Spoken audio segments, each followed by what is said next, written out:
Ал құрметті консультанттар, құрметті болашақ бриллианттар, бүгінгі вебинарымызды бастайық. Уже семеро одного не ждут дейді. Бізде қазір мына неде біраз адамдар отырмыз. Енді бүгінгі менің тақырыбым жеке тауар айналымдық жасау жолдары. Бірінші мен өзімді таныстырып өтетін болсам, менің есімім Света, фамилиям Байкенже, Астана қаласында тұрамын. Жолдасым бар. Екі ұлым бар. Үлкен ұлым 15-те, кішкентайым 1,5 жаста. Қазір негізгі мамандығым мұғалім информатика пәнінен. Одан кейін екінші мамандығым бухгалтер. Егемен Қазақстан газеті редакциясында бухгалтер болып жұмыс жасадым. Қазіргі таңда үйде декретте баламен декреттің отпускіде отырмын. Енді мен сіздерге бүгін онлайн проект туралы біраз сөз қозғағым келіп тұр. Мен бұл Oriflame компаниясына қалай келдім, онлайн проектке қалай келдім, сол туралы қысқаша айтып өтейін. Осыдан 2-3 ай бұрын қараша айында мен қазіргі спонсорым Иманалиева Қарлаш, Иманалиев Кенжебай сол кісілерге хабарласып, осы компанияға жұмыс жасағым келетінін, бизнес жасағым келетіндігін айтқан болатынмын. Негізгі бұл компанияға бұрыннан таныспын, білемін. Қазіргі таңда осы компанияда 9% дәрежесіндемін. Бүгінгі тақырыбымды айтайын енді сіздерге, толық түсіндірейін. Жеке тауар айналымды жасау жолдары. Ол не деген сөз? Яғни, бірінші жеке тауар айналым туралы, бизнес туралы айтпастан бұрын, біз көріп отырған менің арманым деген слайдқа кішкене назар аударайық та. Енді осы менің арманым, сіздер қай жерде болмасын, қандай бизнесте болмасын, қандай өмірде егерде сіздің арманыңыз болмаса, онда сіздің алға қозғаушы күшіңіз жоқ деген сөз. Яғни армансыз адам қанатсыз құспен тең дейді. Енді дәл сол сияқты бұл проектте де сіз келгеннен кейін жұмыс жасау үшін сіздің арманыңыз болу керек, алға жетелейтін күш болу керек. Бұл негізінде бизнес онлайн проект Oriflame компаниясы. Бұл жерде жұмыс жасағанда кәдімгі жұмыс, традиционный жұмыс сияқты, традиционный бизнес сияқты, государствоға жұмыс сияқты. Бұл жерде бастық жоқ, ешкімде де бастық жоқ, ешкімде де будильник жоқ. Сіз өзіңіз жаңағыдай тәртіпке салып жұмыс жасайсыз. Өзіңіз жаңағыдай мәжбүрлейсіз жұмыс жасауға. Ол жаңағы мәжбүрлеудің сізді қозғаушы күш керек. Ол қозғаушы күш сіздің арманыңыз. Яғни мысалы бір кісілердің арманы шетелдерге қыдыру болу керек. Болатын шығар да. Біреулердің арманы үлкен үй салу, отбасымен бірге өзінің жеке үйін салып, сол жерде бақытты өмір сүру. Біреулердің арманы мысалға үшін өте жаңа соңғы үлгімен келе жатқан машина, яғни автокөлік алу. Ал біреулердің арманы өзінің балаларына балалық шағын, болашақ шағын жақсы жарқын етіп өткізу, сол күнге жеткізу болады. Сіз сол сияқты әркім өзіңіздің жеке арманыңызбен анықталып алуыңыз керек бизнес бастау үшін. Қандай да бір әрекетті бастау үшін сол арманыңыз сізді жетелейді, ұйқыңыздан тұрғызады, сізді жаңағы будильниксіз ұйқыңыздан тұрғызып жұмыс жасауға итермелейді. Сондықтан армандарыңызды анықтап алу керек. Енді одан кейінгі сайт, бизнестің идеясы қандай дейді. Бұл жерде бизнестің идеясы қандай деген мына слайдта көріп отырсыздар. Төменгі жақта бірінші суретте зейнеткер әже, яғни үлкен кісі көшеге шығып қақаған аязда, суық күнде өзінің жаңағы жасын ерекшелігіне қарамастан консерві банкілерін сатып тұр. Ол неліктен оны сатып тұр?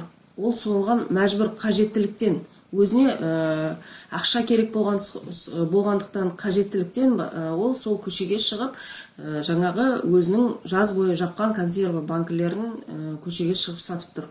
Егер оны ол сатпаса, онда доход болмайды. табыс болмайды да. Бұл былайша қарап тұрсаңыз, әр жеке адам, бір адамның жасаған тауар айналымы да. Ал екінші, осы слайдтағы үшінші суретті, жоғарыдағы суретті қарасаңыздар, ол жерде консерві жасайтын, консерві басып шығаратын цех. Ол жерде жалғыз адам емес, қаншама жұмыс қолы тұр, жұмыс күші тұр, қаншама адам жұмыс жасайды. Бірақ бұл жерде бұл цехтың бастығы бір адам. Ол адам демалады, ол адам қыдырады, ол адам ақшасын алады, жақсы тамақ ішеді, балаларын жақсы күнге жеткізеді. Яғни бұл жерде ол өзінің системасын құрды. Бизнес тауар айналымын жасап отыр да. Енді қараңыздар, бизнестің идеясы қандай дейді. Көп адам бұл онлайн бизнеске келгенде, офлайн бойынша келсе де, бәрібір деді, қандай жолмен келсе де, адам бұл жерге табыс табу үшін келеді. Бір адамдар қосымша табыс табу үшін келсе, бір адамдар негізгі табыс бизнес жасауға келеді. Енді қараңыздар, бизнес қосымша табыс деген, былайша айтқанда, біздің осы проект компанияға келгендегі, қосымша табыс табуға келгенде қарапайым тілмен айтатын болсақ, мына біздің күнделікті каталогпен жұмыс жасау.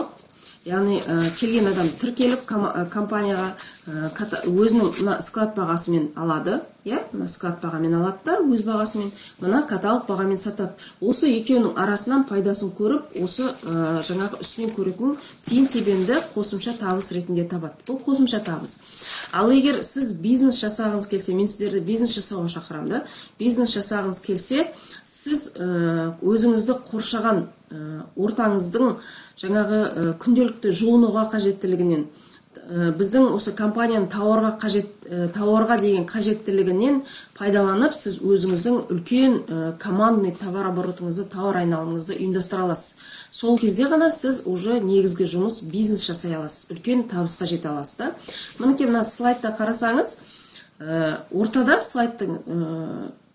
сурет, центрда суретте келіншек отыр ноутбуктың алдында. Ал қасында қаншама адамдар ноутбукпен жұмыс жасап жатыр. Вообще бизнестің идеясы деген мына суретте анық көрініп тұр. Сіздің бизнес серіктестеріңізбен тұтынушыларыңыз сіздің онлайн магазиніңіздің тұтынушысы болуына негізделген, яғни бизнестің идеясы. Ол деген не деген сөзді? Қарапайым тілмен айтайық. Сіздің көршіңіз бар, сіздің туыстарыңыз бар, сіздің достарыңыз бар. Одан бөлек сіздің қазіргі заман талабына сай соцсеттерде отыратын таныстарыңыз бар. Яғни соцсет арқылы танысқан, түрін көрмеген, бірақ та сіз жаңа интернет желілер арқылы бір-біріңізбен танысып, сөйлесіп жүрген адамдарыңыз бар. Барлық адамдар осы уақытқа дейін жуынған, жуынады да, жуына береді да. Енді сол қажеттілікті сіздер пайдаланып, сол қасыңыздағы қаншама адамдардың сол қажеттілігін ұйымдастырып, үлкен тауар айналымды ұйымдастыра алсаңыз, сіз бизнес құрасыз. Сол үлкен тауар айналымнан сіз пайда көресіз. Яғни, мен онлайн проект туралы айтайын. Онлайн проект мен мысалы өзім осы бизнеске келгелі 3 айдан бері мен тек үйде отырып жұмыс жасап жатырмын. Неге? Менің балам әлі кішкентай. Мен сыртқа шығып, баламды қалдырып кетіп, жүгіріп таныстарымды шақырып жүретін уақыт таппаймын. Сондықтан мен интернет желілерінде көп отыратын болғандықтан, мысалы Инстаграм арқылы өзіме үйге ыдыс-аяқ, көрпе төсек, балаларға киім сияқты заттарды сатып аламын да өзім. Сол сатып алған кезде мен өзім ойладым, осы жолмен неге менде қосымша табыс таппасқа деп. Содан бастадым. Бірақ мен қосымша табыс басында жаңағы каталог арқылы заттарды предлагать етіп таныстарыма, соның пайдасын көру болса, постепенно мен ол идеядан қосымша жаңағы таныстарымның бәрін осы менің интернет магазиніме тіркеп қойсам қалай болады? Солардың товар оборотынан күнделікті алып отырған шампунь таусылады, сабын таусылады, зубный паста таусылады, қажеттіліктер таусылады, сол аймамай алады бәрібір басқа магазиннен. Соларды өздерінің интернет магазинін өздеріне ашып беріп, өздерінің магазиннен алдыруды ұйымдастырсам, мен үлкен пайда болатынын түсіндім. Сөйтіндағына мен қазір сол жолмен жұмыс жасап жатырмын да. Енді бұл жерге бизнес жасауға келгенде сіздің мынадай 3 ережені білуіңіз керек. Яғни 3 ережесі дейді. Кез келген сіздің шақырған адамыңыз, сіздің өзіңіз не істей алу керек екенін ойыңызға нықтап алып алуыңыз керек. Бірінші ережесінің біріншісі ұйымдастыру. Яғни бизнеске жаңа серіктес әкелуді және командаңды өзіңді қайталауға үйретуді ұйымдастыру керек. Мақсат күніне бір серіктес, не бір тұтынушы, бір адам алып келіп отыруыңыз керек. Не ол сіздің тұтынушы болу керек, өнімді, не жаңағыдай серіктесіңіз болу керек. Яғни ол бизнес жасаймын деп келген адам. Қай жолмен келсе де, ол сізге тауар айналым жасап отырғанда оның пайдасы тиеді. Бірінші ережесі. Яғни тауар айналымды ұйымдастыру үшін бизнеске серіктес әкелу керек. Әкелген серіктестеріңізді дәл сіздің жасаған жұмысыңызды қайталауға үйрету керек, соны ұйымдастыру керек. Бірінші ережесі. Екінші ережесі ұйымдастыру, жеке тауар айналымды жасау және командаңды өзіңді қайталауға үйрету. Яғни сенің өзінің жеке күнделікті алатын заттарыңды осы интернет магазиннен алуды ұйымдастыру керек. Және де сол сіздің командаңызға келген әрбір серіктес, әрбір тұтынушыны сол сіздің жасаған жеке тауар айналымды оларға да жасатуды үйрету керек. Соны ұйымдастыра білу керек. Үшінші ережесі, сіз ұдайы оқуыңыз керек. Оқуды ұйымдастыру керек. Және командаңды да өзіңді қайталауға үйрету керек. Яғни сонда сіздің жасайтын 3 нәрсеңіз бар. Бірінші нәрсеңіз, сіз өз интернет магазиніңізді клиенттер мен партнерларға толтырасыз. Оларды үйретесіз, дәл сіз сияқты өз магазиндерін клиент партнерларға толтыруға. Екінші, сіздің өзіңіздің жеке тауар айналымыңызды ұйымдастырасыз, және сіздің командаңызды сізді қайталауға үйретесіз. Үшінші, оқисыз.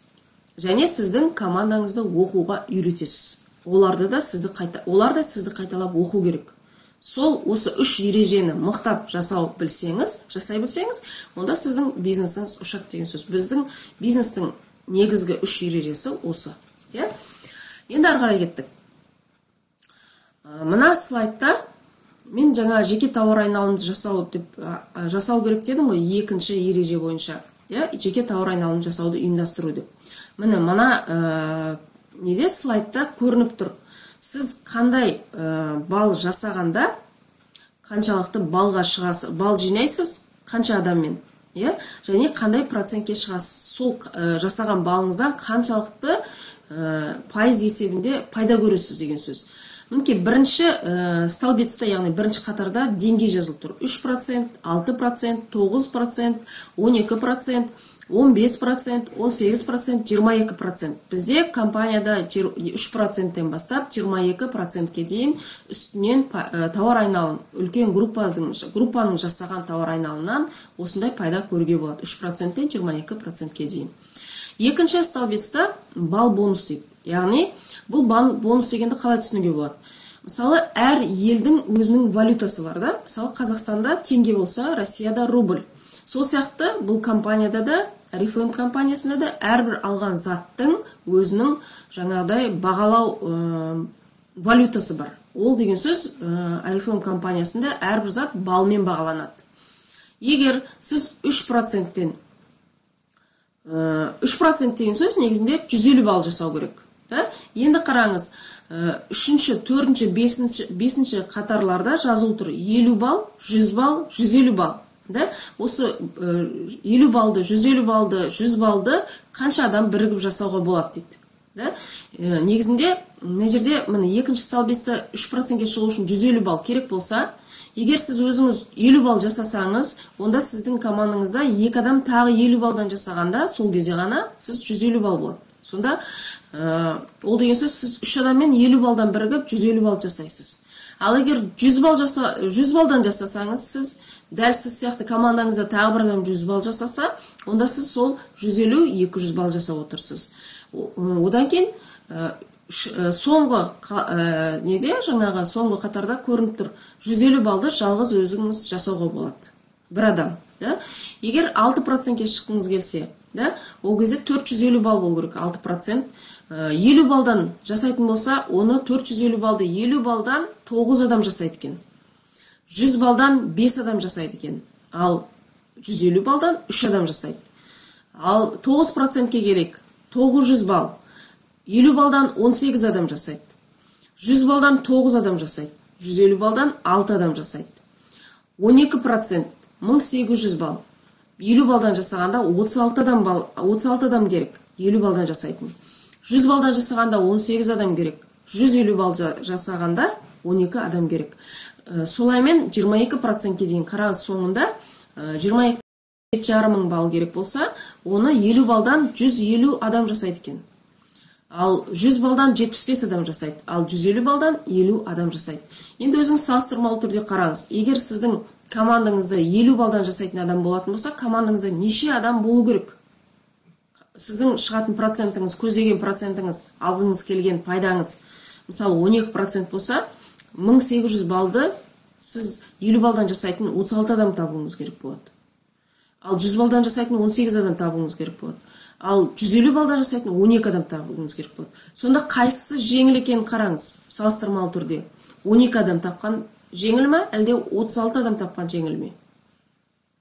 Меніңше 12 адам тапқан жеңіл сияқты. Да? Неғұрам балыңызды көбірек жасасаңыз, адамның санында сіз аздап таба беруіңізге болады. Енді әрі қарай кеттік.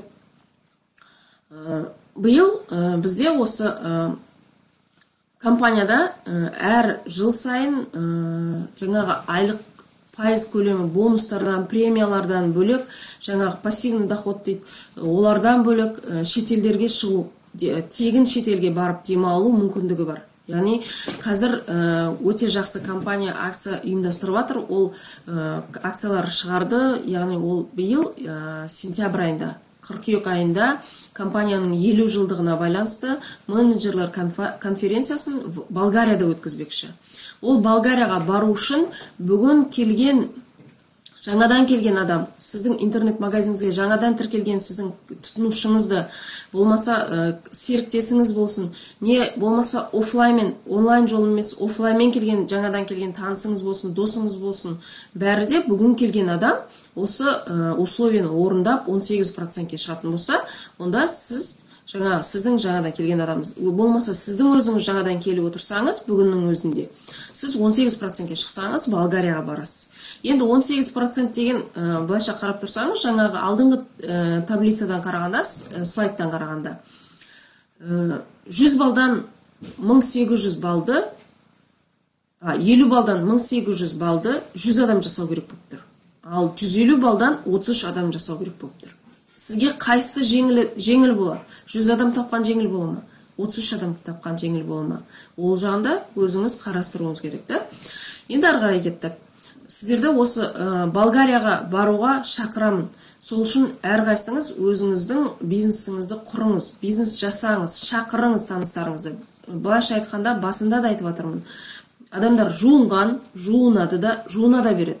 Сол қажеттілікті біз мүмкіндікті пайдаланып, шетелге бару мүмкіндігі бар. Сол мүмкіндікті пайдаланыңыздар Болгарияға. Ары қарай. Мына жерде балдық тапсырыстың пайдасының салыстыру кестесі дейді. Жаңадан келген адам маған айтады, мен өзім неше балл жасауым керек, қанша көлемде зат алуым керек дейді. Мен айтамын, сіз өзіңіздің таңдауыңыз. 25 балл жасаңыз да болады, 50 балл жасасаңыз да болады, 100 балл жасасаңыз да болады, 150 балл жасасаңыз да болады. 150 балл сізді айлыққа шығуға мүмкіндік береді. Енді мына таблицаны қараңыздар. Бұл жерде осы 25, 50, 100, 150 балдың қандай бір-бірінен айырмашылығы бар. Пайдасының жаңа салыстыру кестесін көрсетіп отыр. Бізде бірінші столбецта пайда деп көрініп тұр. Бірінші пайда жеңілдік 20%. Яғни скидка 20% дисконт береді компания сізге. Екінші старттық бағдарлама жиынтығы. Ол деген стартовый программа. 4 каталог бойы сізге стартовый программа подарка береді компания. Үшінші бонустар. Ол сіздің қазір компания өте жақсы жасаған. Сіз мысалы балыңызды жасаған заказыңызды мына склад бағасымен алсаңыз, мына каталог бағасымен екеуінің арасындағы пайыз 20% скидка. 20% көресіз да. Енді тағы бір компания сізге жеңілдік жасап отыр.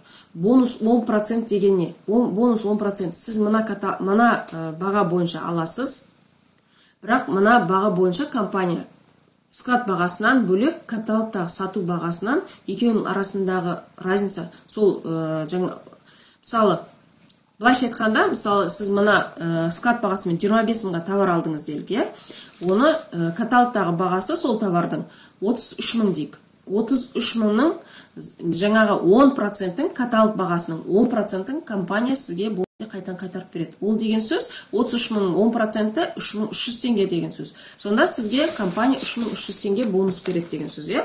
Плюс 2% премьер клуб. Ол не деген сөз? Ол тағы да бұдан бөлек сізге компания кішкентай каталог береді, мини каталог. Оның ішінде тағы да глубокий скидка дейді, өте төмен скидкалар. 70%, 80% дейін скидкалар болады, оны да алуға мүмкіндік береді. Одан кейін премьер клубқа қатысушылар каталога сүйікті өнімге 50% жеңілдік дейді. Сүйікті өнімге жеңілдік деген сөз, ол сіз екі каталог қатарынан 150 балл жасап отырсаңыз, өзіңіздің қалаған затыңызды ең қымбат затты таңдайсыз да, сол затты скидкасыз бағасынан 50% скидкамен аласыз. Мысалға үшін 13 мыңдық духиларды алайық та, ол скидка кезінде 9 мың болса да, бірақ сіз 13 мыңдық бағасымен соның 50% пайызына аласыз. Склад бағасымен. Ол 13 мың сату бағасы, ал өзінің бағасы мысалға үшін 10 мың дейді, 10 мыңның жарты бағасы 50%-і 5 мың теңгеге аласыз. Одан кейін группадан түсетін пайда. Одан кейін проектте тез өсу. Осыншама пайдалар бар. Енді осынша пайданы сіз қандай балл жасағанда пайдалана аласыз. Осыған ілге аласыз дейді. Мысалы, бірінші қатарда 25 балл. 25 балл жасасаңыз, сізде бір ғана пайда бар екен. Яғни 20% дисконт. Өзінің склад бағасымен алу. Қалған пайдалардың барлығы сізде болмайды. 50 балл жасасаңыз, тағы да солай. Сіз тек қана 20% скидка, дисконт бағасын ғана аласыз да. Қалған пайданың бәрін жоқ деген сөз. 100 балл жасасаңыз, сіз бірінші пайда 20% өз бағасымен аласыз, затты склад бағасымен. Екінші пайдасы старттық жиынтық аласыз. Яғни старттық жиынтық қазір келесі слайдта көрсетем. Одан басқа қалған жаңағы пайдаларды көрмейсіз. Одан егер де сіз 150 балл жасасаңыз, сонда осы барлық пайданы көре аласыз. Яғни бізде қазір мына жерде 7 пайда болып тұр. Сол 7 пайданың бәрін пайдаланасыз. Яғни ол деген сөз, сіз бірінші склад бағасымен 20% төмен бағамен аласыз. Старттық бағдарлама жиынтығын аласыз. Одан кейін бонус 10%, премьер клуб 2% аласыз. Одан кейін премьер клуб қатысушыларға арналған каталогтан аласыз. Сүйікті өнімге 50% жеңілдік аласыз. Группадан түсетін пайда. Мен осы жерде атап айтқым келетіні, сіздің жасап атырған, егер бизнес жасап атырған болсаңыз, сіздің жаңағы үлкен группадан товар айналымыңыздың пайдасын, жаңағы скидканы, бонустарды, проценттерді, 3%, 22-ге дейінгі проценттерді сіз өзіңіз, жеке өзіңіз 150 балл жасағанда ғана аласыз. Егер өзіңіз 150 балға жеткізбесеңіз, даже егер де сіздің балыңыз 1 балл жетпей қалып 149 болып қалса да, онда сізге компания группадан түскен пайданы төлемейді. Сондықтан бұл жерде условие шарт, компанияның шарты 150 балл жеке тауар айналым жасауыңыз керек. Сонда ғана сіз группадан түсетін пайданы аласыз. Одан кейін ең соңғы мүмкіндік 150 балл жасаған жағдайда сіз проектте тез өсу мүмкіндігін аласыз. Ары қарай кеттік. Мына жерде қалай 150 баллды оңай жасауға болады. Енді қарап тұрсаңыз, мына слайдта ортада сізделік. Жаңадан мына жерде 150 балл жасау үшін жақын туыстарың мен достарыңның жеке тұтынуы дейді. Соны пайдалану керек. Мысалға, сіздің өзіңіздің туыстарыңыз бар, ата-анаңыз бар, інілеріңіз бар, сіңлілеріңіз бар, апаларыңыз бар, әпкелеріңіз бар, жақын туыстарыңыз бар. Олардың барлығы да сіз сияқты жуынады. Олардың барлығы тісін жуады, басын жуады, қолына крем жағады, сабынды пайдаланады. Сол қажеттіліктерін пайдаланып, олардан да заказ ала аласыз. Яғни, мысалы жоқ дегенде бір айда 5000-ға заказ беріледі бір каталогтан. Сіздің ата-аналарыңыз, аға інілеріңіз. Екінші сіздің жолдастарыңыз, семейный, да? Екі жас бойдақ семья, оларда өзіне керек заты бар, шампунь, сабын, крем, туш, помада сияқты. Оларда как минимум 50 5000 теңгенің көлемінде заказ жасай алады. Одан кейін тағы да сіздің көршіңіз бар. Көршіңіздің балалары бар. Оларда примерно үйге сол сіз алатын ата-анаңыз, жолдастарыңыз алатын шампунь, сабынды оларда пайдаланады. Оларда 5000-ға заказ берсін. Одан басқа жолдастарыңыз бар. Одан басқа үлкен ата-әжелеріңіз бар. Олардың барлығы да жуынады, шампунь, сабын пайдаланады. Солардың әрқайсысынан каталог арқылы заказ жинап алғаныңызда, сіз 5000 теңгеден, мысалы міне, өзіңіздің 5000 теңгеге заказыңыз бар. Сонда 6 семьядан, өзіңізбен қосқанда 6 семьядан 5000 теңгеден заказ алсаңыз, сонда сіздің 30 000 теңге тауар айналымыңыз шығып тұр. Яғни 150 балыңыз жасалынып тұр деген сөз. Бұл бірінші жолы. Одан кейін екінші жолы бар. Бұл онлайн. Өте жақсы қолайлы жолы. Онлайн арқылы, WhatsApp арқылы онлайн каталогпен мини роликтер тарату дейді. Яғни әр каталог сайын ссылка беріледі. Компанияның өзінің жеке кабинетіңізге кірсеңіз, Oriflame компаниясының сайтында Oriflame.kz-ге кірсеңіз, әр каталог сайын жаңарып отырады, ссылка беріп отырады. Онлайн каталог. Сол каталогтың ссылкасын WhatsApp-тан сіз таныстарыңызға таратып тастаңыз. Одан кейін YouTube каналды ашып қарасаңыз, YouTube-тан неше түрлі роликтер бар. Әр каталог сайын жаңадан роликтер тастап отыр адамдар. Сіз ойламаңыз, Oriflame-ді жалғыз сіз ғана деп. Бүкіл әлемде 65 мемлекетте 50 жылдан бері қаншама миллиондаған адамдар Oriflame компаниясының продукциясын қолданады. Oriflame компаниясының продукциясын қолданып қана қоймай, бизнес жасап, жетістікке жетіп жатқан адамдар өте көп.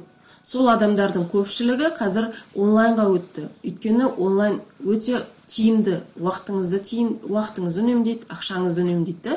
Сол YouTube-тан қарасаңыздар, осы әр жаңалық каталогқа жаңадай жасалынған каталогтың ішіндегі драйвер дейді. Драйвер деген әр каталогта өзі бір ең төменгі терең скидкамен жасалынған каталогқа жақсы акцентпен берілген тауарлар бар. Солар туралы, каталогтың жаңалықтары туралы мини-роликтер түсіріп тастап отырады. Сол кез келген роликті алып таныстарыңызға WhatsApp арқылы жіберсеңіз де болады. Сол арқылы да сіз жақсы заказ жинай аласыз. Енді ары қарай, мына жерде мына слайдта мен тағы қандай жолдары бар. Өзімнің фишкамды көрсеткім келіп отыр. Мына бірінші жоғарыдағы слайдта помадалар, ерін далабы, да? Ерін далабының каталог бағасы 1300 теңге болсын делік. Ал өзінің бағасы, бізге берілетін бағасы 1040 теңге. Үстіндегі түсетін пайда 260 теңге дейді. Енді 5-шісін тегін алу үшін 1040 теңгені бөлеміз 240 теңгеге, сонда 4 штук помада шығады екен. Егер сіз 4 штук помада сатсаңыз, сонда 5-шісі сізге тегін болып тұр. Тегін түседі. Енді осыны сіз пайдаланыңызда өзіңіздің подружкаңызға, құрбыңызға, сіңліңізге, апаларыңызға айтыңыз. Предлагать етіңіз, ұсыныңыз. Егер сен осы каталогтағы мына помададан 4-еуін сатып берсең, мен саған 1-еуін тегін берем. Яғни 4 помаданың үстінен түсетін 260 теңгелік пайданың, 4 помададан түскен пайдадан тағы бір помада сізге тегін түсіп тұр ғой. Сол помаданы сіз ол кісіге предлагать етіңіз, ұсыныңыз. Пайда сізге 4 помада сатсаңыз, 4 ерін далабын сатсаңыз, 5-шісін мен сізге подарка берем деп. Ол әрине қызығады, өзіне подарка тегін алу үшін. Сөйтеді тағыны танысты, бірге жұмыс жасайтын, көршілеріне, таныстарына предлагать ете бастайды, ұсына бастайды. Сөйтеді та ол сіз танысыңызды заказ жинауға еріксіз жібересіз. Өзіңіз жүгіріп жүрмейсіз, танысыңыз арқылы заказ жинап алуыңызға болады. Тағы сол сияқты мына ИСУ каталог бағасы 2600 теңге. Өзінің бағасы 2080 теңге. Пайда 520 теңге болады екен. құрбыңызға 5-шісін алу үшін 4-еуін сатып бер деп тағы айтасыз. 4 духи сатсаңыз, сатып берсең, мен саған 5-шісін подаркаға берем дейсіз. Солаймен есептегенде қараңыз, 5 помадаңыз сіздің 30 балды береді, ал 5 духиіңіз 55 балды береді. Есептеңіз 85 бал болып тұр. Ары қарай дәл сол сияқты каталогта шығып отырған праймер бар. Өте керемет праймер. Ол пайдаланған кезде особый случай дейді. Бір кешке бір жерге отырысқа барып қаласыз, немесе шаршап тұрып құрбыңыз шақырып қалады, немесе бір жерге қонаққа барып қаласыз, бір срочный шығып қалатын жағдай болады, бірақ сіз дайын емессіз. Сол кезде көмекке келетін праймер. Праймерді сіз аласыз да, бетіңізге основа под макияж, макияждың астынан пайдаланасыз. Ол бетіңіздің барлық жаңағы кедір бұдырын бәрін жасырады, бетіңізді тегістейді, шаршағандарыңызды басып көрсетпей тұрады, жасырып тұрады. Өте керемет жаңа өнім, мен өзім алып пайдаландым, өзім әлде де пайдаланып жатырмын, өте күшті. Осы праймерді көрсетіңіз. Каталог бағасы 5440 теңге, өзінің бағасы 4352 теңге, түсетін пайда 1068 теңге. Сонда егер де сіз 4 штугын сатсаңыз, 5-шісін пайда өзіңізге тегін аласыз. Дәл осы жаңағы ұсынысты өзіңіздің танысыңызға, подружкаңызға айтсаңыз, ол жаңағы праймерді алу үшін 4-еуін сатып берсе, 5-шісін оған подарка берсеңіз, сіз сонда 5 праймерден 120 бал жинап отырсыз. Енді есептеңіз, помададан 30 бал, иіссудан 55 бал, 5 помада, 5 иіссу, 5 праймерден 120 бал. Сонда сізде 205 бал болып тұр. Даже сіз 150 емес, 205 бал жинап үлгердіңіз. 3 қана, каталогтағы 3 қана затты сатып. Бүкіл затты сатудың қажеті жоқ ішіндегі. Тем более бұл заттар каталогта скидкамен келіп отыр. Бұл сізге екінші көрсететін методикам. Осы методиканы пайдаланыңыздар. Өте керемет нәрсе. WhatsApp арқылы танысыңызға жібересіз, подружкаңызға, менде мынандай каталогта мынандай помада бар, мынандай зат бар. Егер осының 4-еуін сатып берсең, 1-еуін саған подарка берем деп ұсыныс жасасаңыз, сонымен ақ сіз 150 балды спокойно жинап ала аласыз.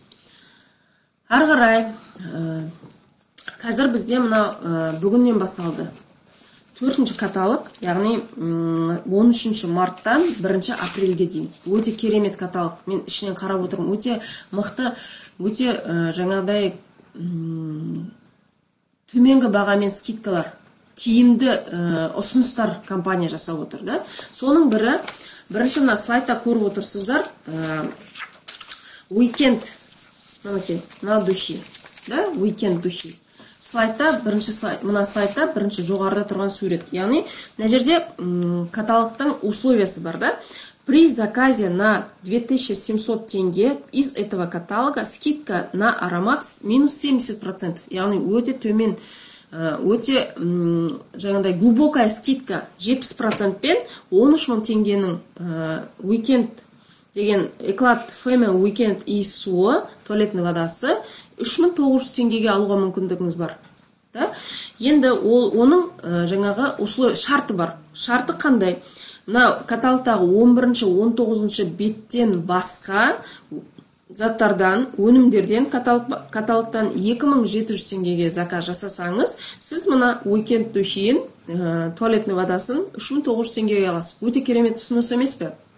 Енді қараңыз, каталогта мен сіздерге осы weekend духиді алу үшін мына каталогтың 43-ші бетіне назар аударыңыз. Яғни мына слайдта төменгі жақтан, астыңғы жақтан екінші суретті, мына жерде мына екі түрлі иіссу беріліп тұр. Mini spray tenderly, mini spray whip only. Осы екі духидің да бағасы, мини спрейдің бағасы 50% скидкамен 1500 теңгеге беріліп тұр. Жаңағы алдыңғы слайдтағыдай осы мүмкіндікті пайдалансаңыз, мына жерде қараңыз, осы духидан тағы да құрбыңызға айтасыз, танысыңызға айтасыз, 4-еуін сатып бер, 5-шісін мен саған подаркаға берем дейсіз. Сол жағдайда тағы не аласың? 4-еуін сатып бер, 5-шісін подаркаға аласың, және одан бөлек мына weekend духиін 3900 теңгеге аласың. 4-еуін сатсаң, сен екі weekend духиін аласың деп ұсыныс жасау керек. осылай көрсету керек. Сонда мына жерде 4 жаңағы духиді алса, мына духилардан 4-еуін алса, 1500 теңгеден 6000 теңге болды. Ал бізде мына уикендтің шарты 2700 теңгеге зат алу керек болды. 2700 теңгеге, сонда 6000 теңгеге сіз 2 рет жаңағы 2700 теңгенің условиясын орындап отырсыз, шартын орындап отырсыз. Сонда 2 уикенд духиін аласыз деген сөз. Одан бөлек тағы да акцент көрсеткім келеді, мына каталогта өте жақсы андай ұсыныс, ол өте керемет ұсыныс. Мына жерде 19-шы бетте, яғни мына слайдта төменгі жақта бірінші фото тұр, бірінші сурет тұр. Бұл жерде помада, ерінді алабы, одан кейін туш, одан кейін тональная основа. Бәріміздің де әйелдердің, қыздардың, келіншектердің пайдаланатын, күнделікті пайдаланатын заттары. Өте керемет, осы үшеуін де бірге алсаңыз, сізге өте мықты шартпен беріп отыр компания. Самые нужные все вместе всего за 3990 теңге дейді. Яғни осы үшеуін бірге аласыз, егер 3090 теңгеге. Егер де сіз жаңағы 11-19 беттен басқа заттардан 2700 теңгеге зат алсаңыз дейді. Жаңа мен алдында сіздерге көрсеттім. VIP only тендерлі духинан 4-еуін сат берсең, 1-еуін подаркеге аласың деп құрбыңызға ұсыныс жасадыңыз ғой. Енді сол жерде оған былай да айтуға болады. Егер де сен 4-еуін сатсаң, духидің 1-еуін подаркеге аласың. Сөйтесің дағыны өзіңе эклат уикенд духиін 3900 теңгеге аласың, және де мына заттарды набор қылып 3090 теңгеге аласың. Өте керемет ұсыныс емес па? Қараңыздар. Енді сонда сіз қанша балл жинайсыз? Уикендтен 3900 теңге өзінің каталог бағасы, 3120 теңге сату бағасы, үстінде қалатын пайда 780 теңге, балы 17 балды береді екен. Ал набордың условиясын орындап 2700 теңгеге зат алып жасаған кезде, өзінің бағасы, каталог бағасы 3090 теңге, өзінің бағасы 2478 теңге, қалатын пайда 618 теңге, 14 балды береді екен. Ал жаңағы духидің өзінің бағасы, каталог бағасы 1500 теңге, өз бағасы 1200 теңге, үстінен көретін 300 теңге, 4-еуін сатқанда 5-шісін пайда көреді, балы 7 балдан болғанда 5-еуінің балы қанша балды береді? 35 балды береді. Сонда есептеңіз, 4 духи сату арқылы сіздің құрбыңыз қандай пайда көріп тұр? 4 духи сату арқылы ол өзіне 1 духиді подаркеге алады, мини-спрейді, туалетный воданы, наборды алады, 3090 теңге өте төменгі скидкамен, глубокий скидкамен, және уикенд духиін 3900 теңгеге тоже 70% скидкамен алады. Өте керемет ұсыныс та. И соның есебінен сіздің балыңыз жиналғанда 66 балды құрады екен. Көрдіңіз ба? Сіз осылай 2 танысыңызға, 2 өзіңіздің құрбыңызға ұсынсаңыз, осындай ұсыныс жасасаңыз, сізге 66 балдан жинағанда олар 132 бал жинап беріп тұр. Ар жағында 18 балға сіз өзіңізге қалаған үйіңізге шампунь сабыныңызды алсаңыз, уже 18 балды толтырып, 150 балды жасап аласыз. Ол оңай. Өте сіздерге мен бұл ұсыныстарды методиканы көрсетіп отқаным пайдаланады деп сенемін сіздер. Осы менің методикамды пайдаланып 150 балды оңай жасай аласыздар. Ары қарай кеттік. Одан басқа тағы бір методикам, ол сіз әлеуметтік желіде отырып группа аша аласыз. Яғни Фейсбукте, ВКонтакте, Одноклассники, соларда отырып, болмаса Инстаграмда жаңағыдай өзіңіз целевая аудитория дейді. Ол целевая аудитория деген сіздің мақсатыңызбен бірдей, мақсаттас сіздің көзқарасыңызбен бірдей адамдар бар. Сол адамдарды жинақтап, сіздің мысалы ұсынысыңызға қарай көзқарасы соған тура келетін адамдарды жинақтап, группа аша аласыз. Сол группа ашқан жерде үлкен группа ашып, сол группада сіз мына ұсыныстарды, жаңағы мен айтқан ұсыныстарды тастау арқылы да заказ жинауға болады. Жеке-жеке WhatsApp арқылы да, және жаңағы интернет желілері, Facebook, ВКонтакте, Одноклассники, Инстаграмдарда да солай мына нені группаға тастау арқылы группадан үлкен пайда көруге болады. Мысалы, группада қаншама адамдар отыр. Сіз бәріне бірдей алшы демейсіз, тек қана жаңағыдай өте тиімді ұсыныстарды тастау арқылы, сіз адамдарды қызықтыру арқылы өзіңіз не только 150 балл, даже 600 балға дейін жасауға болады. Да? Бұл менің тағы бір методикам. Да? Енді ары қарай кеттік. Одан кейін тағы бір методика. Сіз өзіңіздің жақын подругаңызға звондайсыз. Мысалы, мына праймерді айтасыз. Марал, мен өзіме мынандай праймер алып жатырмын. Өткен каталогта да алғанмын. Өте керемет, маған ұнады. Бұл праймердің беті тегістейтіндігіне мен өзім көзім жетті. Бұл саған жаңағыдай самый необходимый случайлар болған кезде өте қажетті, яғни бір кездейсоқ тез бір жерге шығып қалатын кезде де саған көмегін беретін сондай жақсы керемет өнім, сондай жақсы құрал. Осы праймерді қазір скидка болып жатыр. Мен өзіме алып жатырмын. Сен өзіңе де саған керек болса, саған да алайын деп подружкаңа звондайсың, құрбыңа звондайсың, сөйтіп ұсынуға болады. Ол егер қызықтырып өзің жақсы әрбір өнімді тәтті жеткізіп, әдемі жеткізе алсаң, ол арқылы да заказ жинауға болады. Бұл уже жеке-жеке адамдарға, таныстарыңа звондау арқылы, да? Бұл тағы бір методика. Енді қараңыз, компания, мына жерде слайдта қарап отырсаңыз, накладной компаниядан товар алғанда сіздің әрбір алған өніміңізді компания накладной арқылы береді. Накладнойда барлығы прозрачны көрініп тұрады. Сіз қанша балл жасағаныңызда көрініп тұрады. Мына жерде қарасаңыз 126 балл жасалынғанда, 126 баллдың бағасы қанша? 22.538 теңге.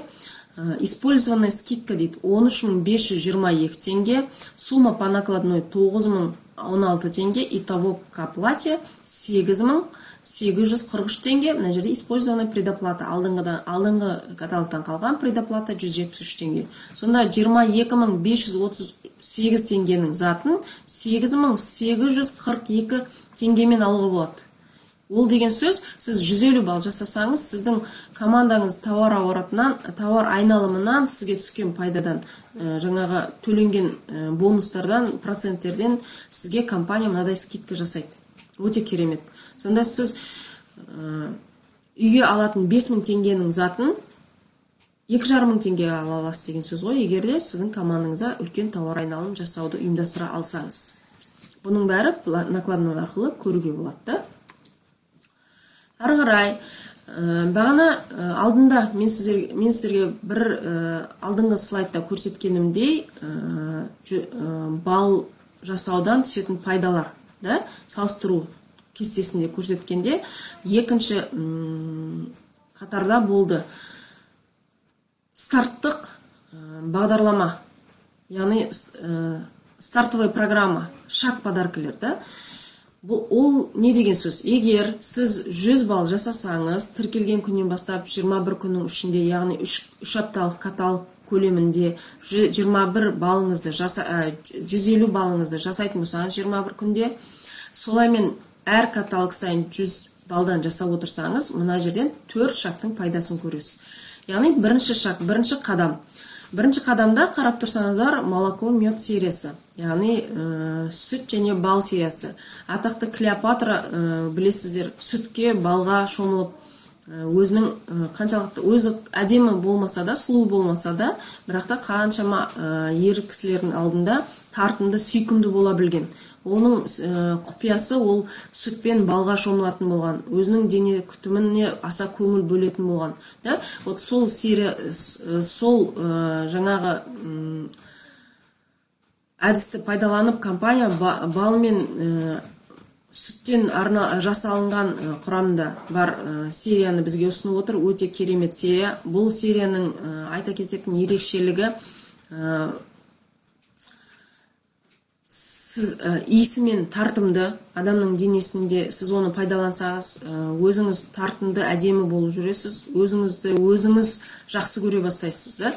Яғни осы жаңағы бірінші қадамда бұл сериядан, молоко мед сериясынан крем для рук и тела, үлкен банкадағы, одан кейін крем для душа, денеңізді жууға арналған, крем для душа, гель для душа деген болады. Гель для душа бұл кәдімгі нормальный кожаларға және майлы кожаларға арналған, майлы терілерге. Ал крем для душа бұл дене терісі құрғақ терілерге арналғанда. Бұл жерде молоко мед сериясында крем для душа өте керемет.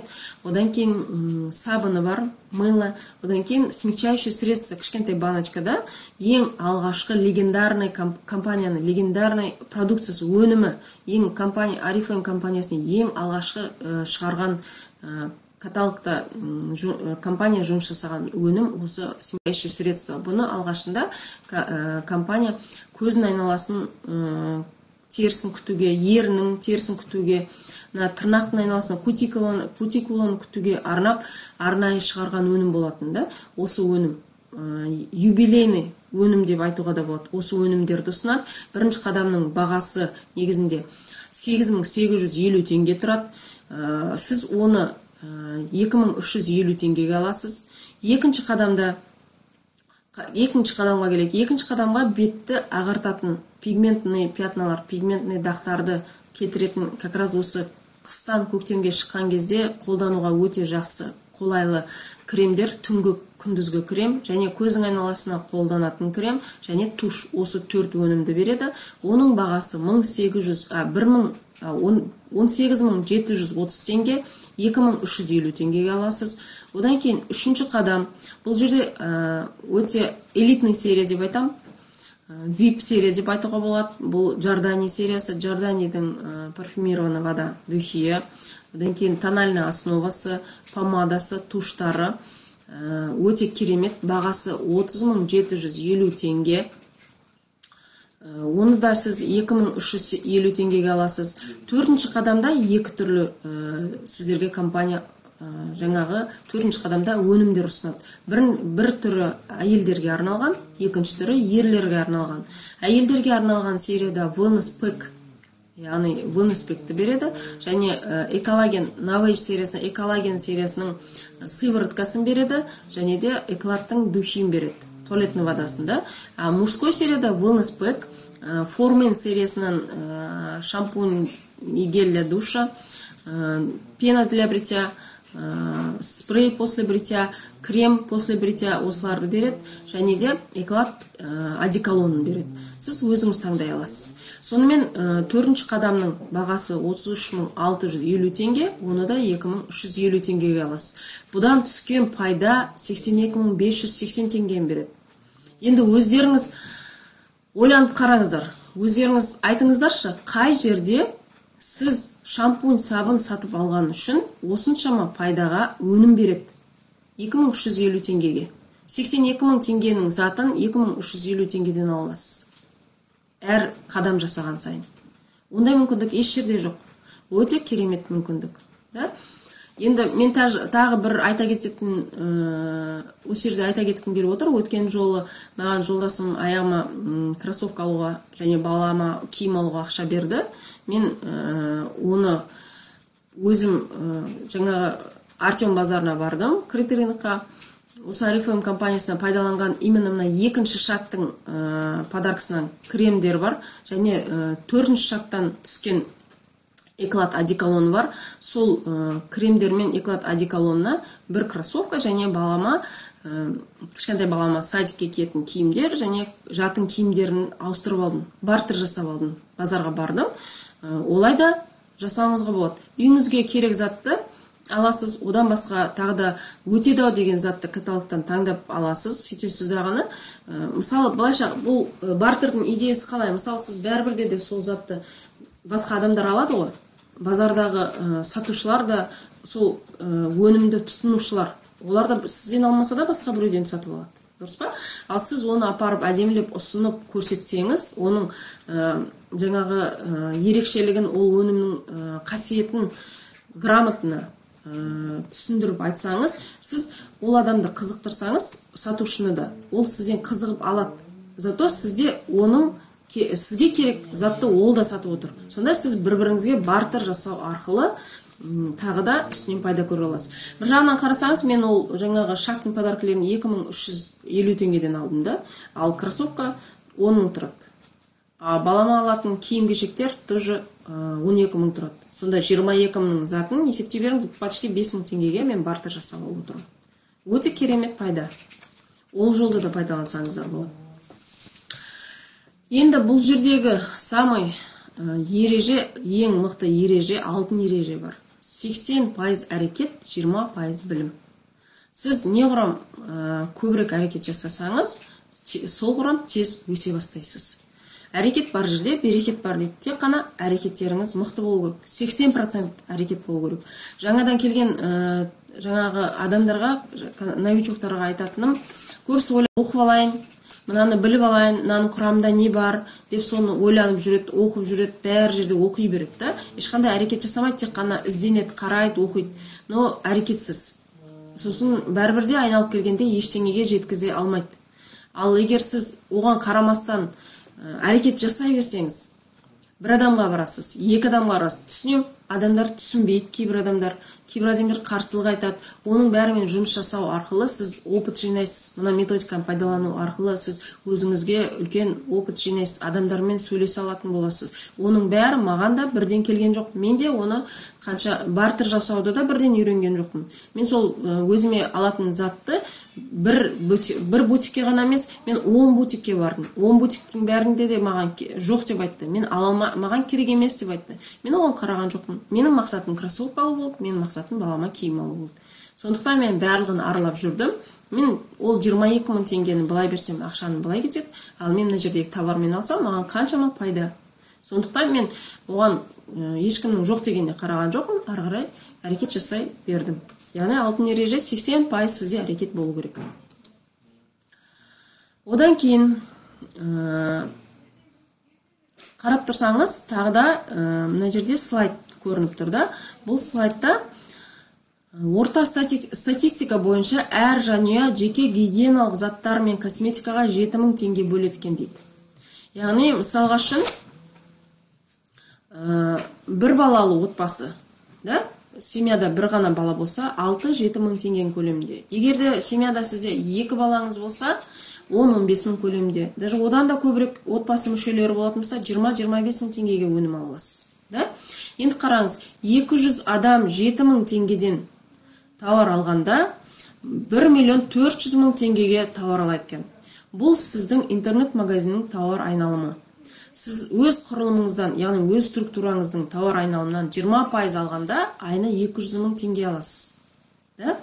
Енді құрылымыңыздың тауар айналымынан процент алу үшін өзіңіз жеке 150 балл жасауыңызға тұра ма? Қалай ойлайсыз? 200 адам 7 мың теңгеден алғанда сіздің команда құрғатсыз, жаңағы структура жасаватсыз, интернет-магазиніңізге клиенттеріңізді, партнерларыңыз шақырып атырсыз. Соның барлығы жоқ дегенде 7 мың теңгеден алғанда 1.400.000 теңгені жасап отыр тауар айналымын. Ал соның 20%-ын алғанда орташа сіз 200 мың теңге пайда түсіп тұр.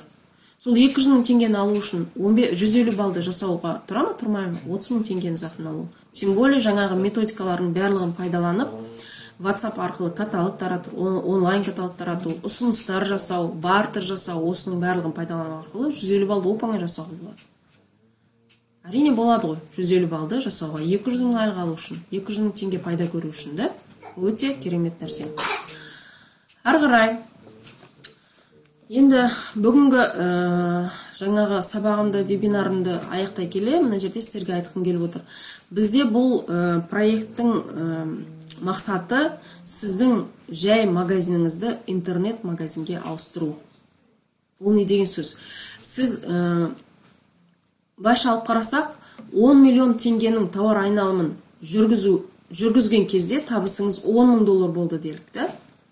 Ол үшін, егер сіз традиционный магазин ашыңыз, кәдімгі традиционный бизнес, кәдімгі дүкен аштыңыз өзіңіз, продуктовый болсын, жаңағы ішінде күнделікті пайдаланатын шампунь, сабындар сататын, қолданыста, күнделікті қолданыста қажеттіліктегі тауарларды сататын магазин болсын.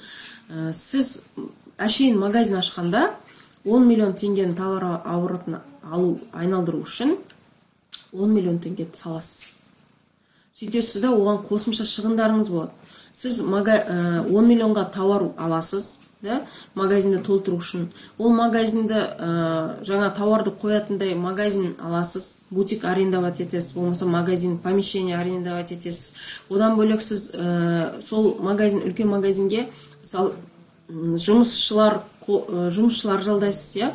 Яғни охраннигіңіз болады, жоқ дегенде охранаңыз болады, күзетшіңіз магазинге қарап отыратын. Одан кейін жоқ дегенде сатушыңыз болады. Осы екі адамның өзінің жаңағы екі адам күндіз-түні жұмыс жасай бермейді. Олар кезектесіп жұмыс жасайды, 2-3 адамнан алып отырасыз да. Одан бөлек сіз налог төлейсіз, қаншама қосымша шығындарыңыз бар. Ал егер де сіз интернет магазин арқылы ашсаңыз, осы компанияның товар айналымын айналдырсаңыз, 10 миллион товар айналым үшін сіз жалғыз өзіңіз ғана 30 мың теңгеге зат аласыз. 150 балл. Сол 150 балл жасайтын қаншама адамдарды жинайсыз. Да? 150 балл қиын емес, оңай жасай алады. Ол жаңағыдай магазин арендовать етпейсіз, товар тасымайсыз, қосымша жұмысшы жалдамайсыз. Тек қана үйде отырып интернет арқылы, онлайн жұмыс жасау арқылы, адамдарыңызды, таныстарыңызды соцсети арқылы реклама жасау арқылы клиенттер шақырасыз магазиніңізге. Адамдарды сіздің өніміңізге қызықтыра білесіз, сіздің жұмысыңызға қызықтыру арқылы сіз үйде отырып бизнес жасайсыз. Бар болған өзіңізден шығын шығатыны 30 мың теңге. Содан 10 миллион $10 мың табыстауға болады, салыстырмалы түрде қарап көріңіз. Меніңше, біздің жасап отырған жұмысымыз өте ыңғайлы, өте қолайлы. Ешқандай вложение керек емес. Лично артық вложение жасамайсыз. Ешқандай да риск жоқ. Сіз тауарды тасып, онымен айналыспайсыз. Бухгалтерия жүргізбейсіз. Уақытыңызды бөліп, жаңа жұмысшыларды тасып, жұмысшыларды жалдап, машина жалдап, помещение жалдап жүрмейсіз. Барлығы уақытыңызды үнемдейсіз, ақшаңызды үнемдейсіз, өзіңіздің басыңызбен, мимен жұмыс жасау арқылы, қалай адамдардың қажеттілігіне, осы қазіргі заманның технологиясын, дамыған ғасырда дамыған технологияны пайдалану арқылы, тауар оборот жасау арқылы, сіз 10 миллион табысқа шыға аласыз. Енді мен бүгін вебинарым, сабағым аяқталды. Сұрақтарыңыз болса қойыңыздар, түсінбеген жерлеріңіз болса қойыңыздар, ұсыныстарыңыз болса айтыңыздар. Мен бүгінше сабағымды аяқтадым. Сіздерге қалай, ұнады ма? Менің ұсыныстарым, менің методикаларым.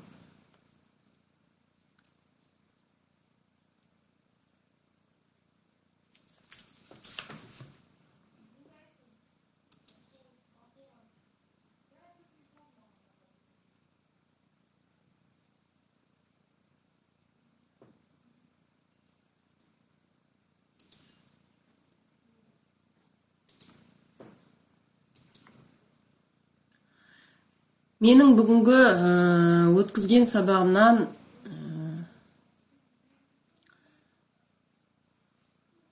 методикаларымды кім пайдаланады?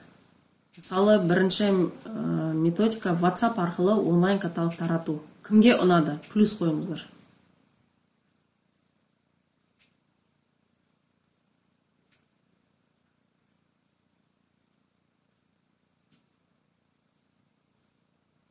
Рахмет, Индира, Света, керемет, өте қарапайым түсіндіру, бриллиант болуыңа тілектеспін. Все понятно, спасибо. Рахмет сіздерге тыңдағандарыңызға.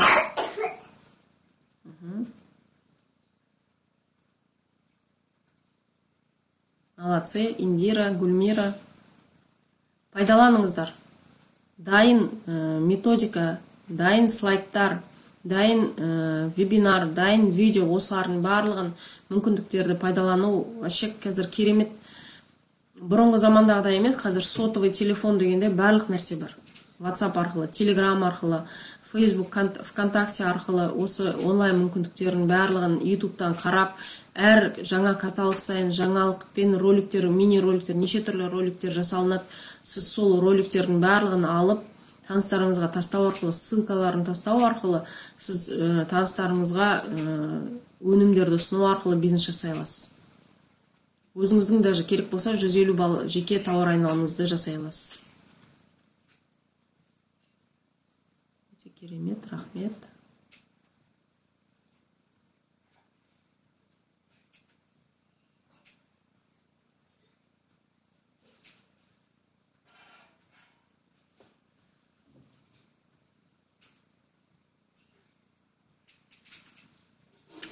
Төрт помада сатып, бесіншісін подаркаға беру деген ұсыныс кімге ұнады?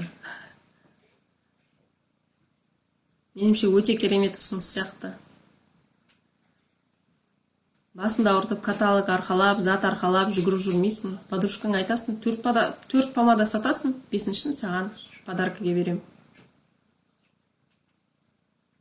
Плюс қойсаңыздар болады, кімге ұнағандар.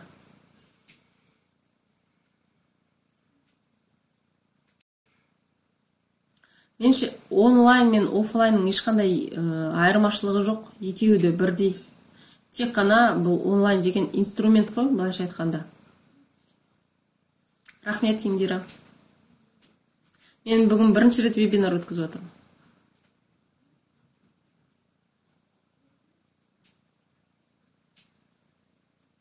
Онлайн мен офлайнды бірдей қабылдаңыздар, бірдей түсініңіздер. Онлайнға да, офлайнға да екеуін бір-біріне инструмент қылып пайдаланыңыздар. Қосымша құрал бұл сіздерге пайдаланатын. Қазір онлайнның интернеттің мүмкіндігі өте көп. Еш нәрсені видеоны түсіріп, іздеп отырмайсыз, дайын роликтер бар.